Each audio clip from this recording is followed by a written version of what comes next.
Olá pessoal, meu nome é Thiago Carminati e a aula de hoje será a primeira de uma pequena série de 3 vídeos com o tema Sociedade, História e Cultura dos Nativos Americanos. Nosso objetivo será explorar um pouco da história de algumas sociedades pré-colombianas, ou seja, o período anterior à invasão dos reinos de Espanha e Portugal. E, para iniciarmos esta série, nós abordaremos hoje a civilização dos mexicas e astecas.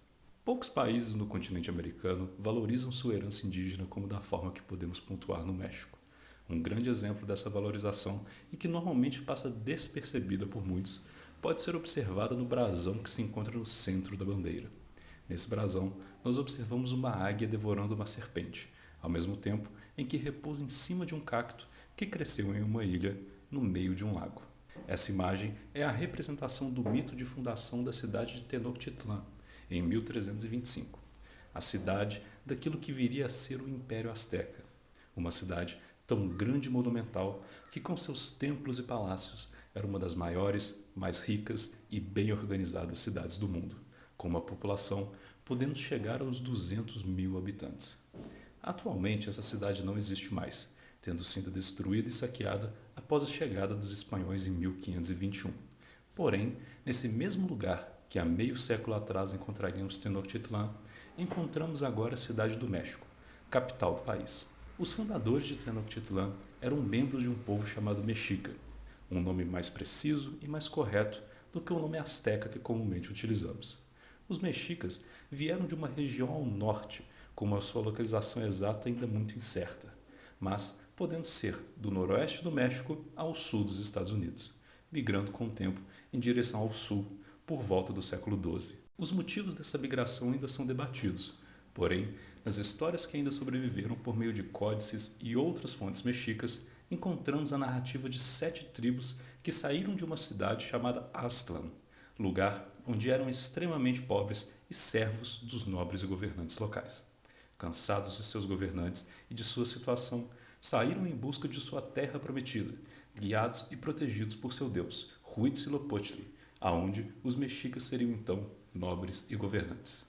Por volta do século XIV, eles chegaram ao lago Texcoco e em uma de suas ilhas observaram a águia devorando a serpente, aquela imagem que falamos no começo da aula. Esta cena foi compreendida por este povo como um sinal divino de que teriam finalmente alcançado sua terra prometida.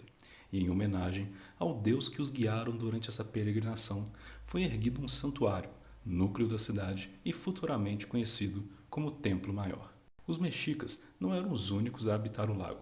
Vários outros grupos também construíram cidades nessa região.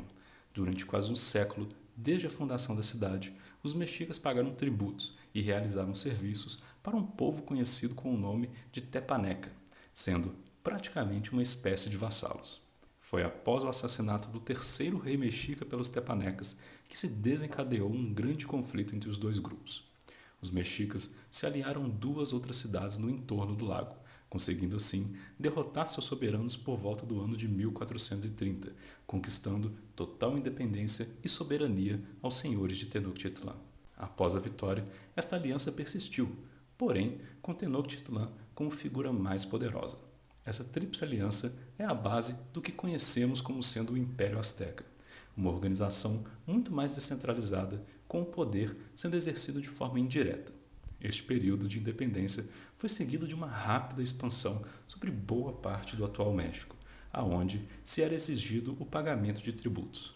Nas vésperas da invasão espanhola, Tenochtitlan era uma grande metrópole, um centro comercial e produtivo, mas em especial o centro administrativo de uma vasta e complexa organização de cidades-estados subjugadas à Tríplice Aliança.